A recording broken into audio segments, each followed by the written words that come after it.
Welcome back. President Cyril Ramaphosa has called on the youth to draw inspiration from the late struggle icon and diplomat Reginald Tambo. The country is commemorating the life of OR Tambo as he would have turned 102 years old today. In paying tribute to him, President Ramaphosa says he played a leading role in the constitutionalism of this country.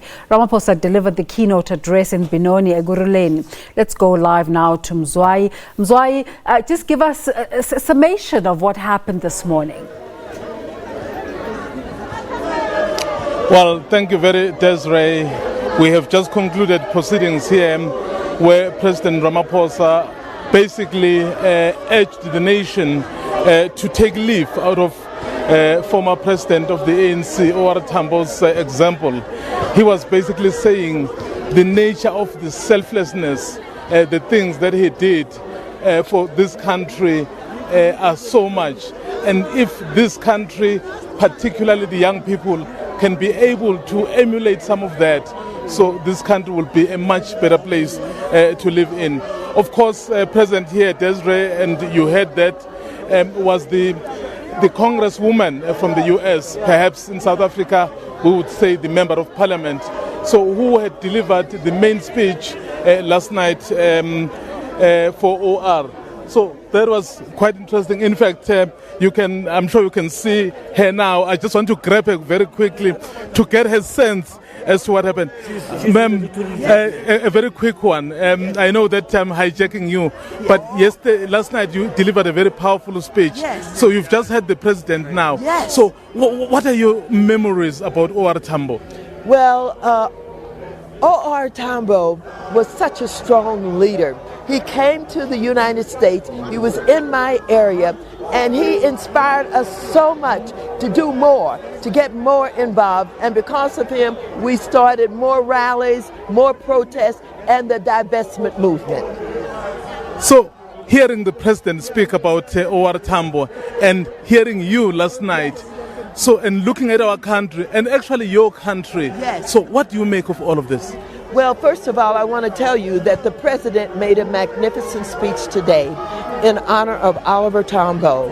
And he had good advice talking about the young people and education. But also, I like the idea that he really said that this area should have their own university. And I thought that was wonderful. We have a strong friendship with the United States of America.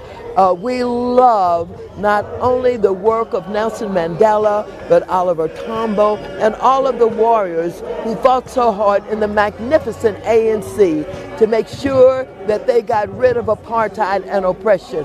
And we joined them, and this is a wonderful example to the world about what is possible.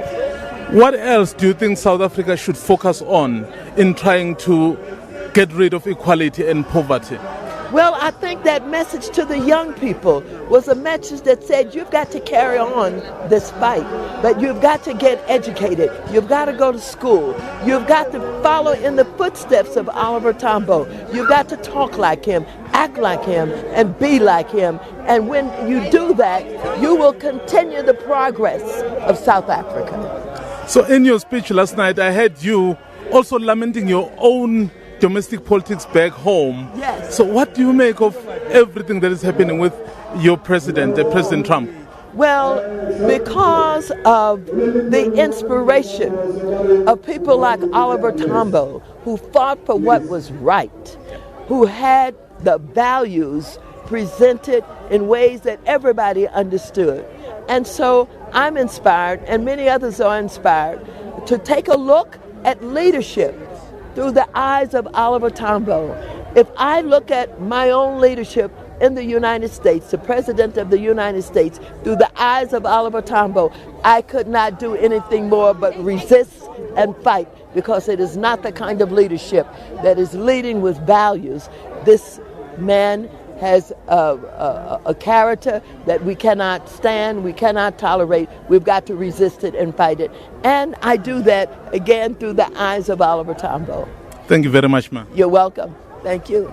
Well, Desiree, there you can hear it's the congresswoman. They would basically say in South Africa is the member of parliament because they have a congress, we have parliament. So I know it's in simplified terms. So she delivered the OR Tambo memorial lecture yesterday. She said so much, and of course the president did acknowledge that speech, saying he was listening, and he was really inspired by what Maxine Waters said. Desiree? Mzwayi, what other activities are we expecting to take place going forward, at least for the in the short term? Well, what is happening today, Desiree, is that after this activity, the president will move on to have lunch with the veterans of Morogoro. Remember that as much as they are commemorating Oliver Tambo, there is an issue really of commemorating the Morogoro Conference, the 1969 Morogoro Conference. That conference is taken as one of the watershed conferences, perhaps the conference really that shaped the direction of the ANC at the time of great difficulty. So what the president is going to do today is that at around 12 o'clock, he will be having lunch with those veterans who were there at Vilakazi Street in Soweto. And then after that, Desiree, the president will himself address the OR Tambo Memorial Lecture at Naledi Hall in Soweto to basically reflect on the issues involving the former president of the ANC and what it means, because he never became the head of state, but the kind of the contribution and the impact that he made into the body politic of our country is so immense. Today we have the busiest airport on the African continent, OR Tambo International Airport, named after him. That tells you the kind of a person he is. So this is the man who was respected the world over. This is the man who was able to put the plight of ordinary people of South Africa on the map, so that when the world decided to then take action against apartheid South Africa, they knew who is it that was leading those efforts in the name of Oliver Reginald Tambo.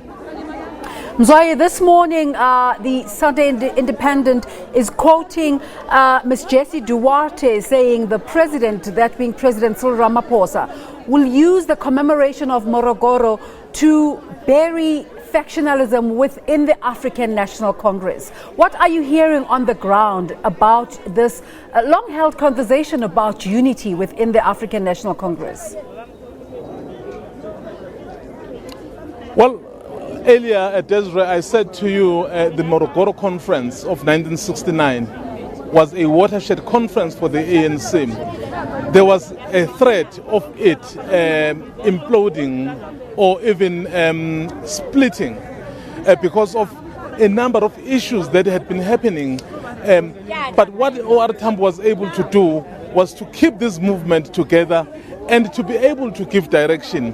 So I think what the current president of the ANC, Cyril Ramaphosa, will do is that he will then use that occasion to say, well, if OR Tambo was able to do it in the most difficult of times, what is it that can stop this current generation of the leadership to really get the ANC to bury this factionalism, which is threatening to tear it apart? But of course, we have so many people here, Desiree, ordinary people as well. Perhaps I would like to hear their voices as to how they feel about this whole thing. Sir, I know that you came to attend these events being inspired by Oliver Reginald Tambo. So what are you taking from this? I feel very well, and also I hear the president's speech. He kept speak about the crime, speak about the things that he speak about the university that we're gonna get the Ekurhuleni, and we are happy already that the university have the new name is a Oliver Tambo University. So we are happy on that. But are you going to be encouraging young people to really take the example of Oliver Reginald Tambo? Because it would seem perhaps as the elder generation you understand, but the young people, really there's a problem. Yeah, also the young people, I encourage them to read, to go to school, to read the history of the fellow leaders, like the late Nelson Mandela, like the late Oliver Tambo, like the late Winnie Madikizela Mandela, and all the kids already is here to see what happened. Tomorrow they will know what happened about in South Africa, about the Oliver Tambo. Now I hear about the statue at the airport. Now very soon on November we'll go to see the statue at the airport. In fact, there are some young people I see here who perhaps would be very key in the future because these are future leaders. Yes. So you've come here as a young person. What are you taking from this? I'm learning from our leaders, our country leaders. This is a great opportunity to get to be in the same place with the South African leaders. There is a talk that there could be a university here in Ekurhuleni. Are you excited? Very excited because there are limited spaces in most of the varsities. You have to get high marks in order to get into the varsity. So I think if there are more varsities in this country, then the requirements would be lower. So what are you studying? When now? Currently. Oh, I'm doing like my school subjects. Yeah. I'm doing science and accounting. Oh, well, that university will be about science, eh? Yeah. Well, Desiree, I was just getting some of the views from ordinary people here to show that it was not only the officials that were addressing this event, so it was also attended by ordinary people, young and old, who are really inspired by what Oliver Tambo did for this country. That's right? Mzwayi Mbeche there. Thank you so much for that summation of what took place this morning. The president of the country, Cyril Ramaphosa, addressing the commemoration of Oliver Reginald Tambo's birthday, which is the 7th of October, and also saying there that we continue to celebrate his birthday, although he is no longer with us, in honor of the unparalleled contribution he made in the struggle to liberate the oppressed people of our country. We continue to celebrate his life in acknowledgement of the fact that it is he who guided our society towards the constitutional democratic order we enjoy today. Those are the words of the state president in remembering OR Tambo. Now, U.S. Congress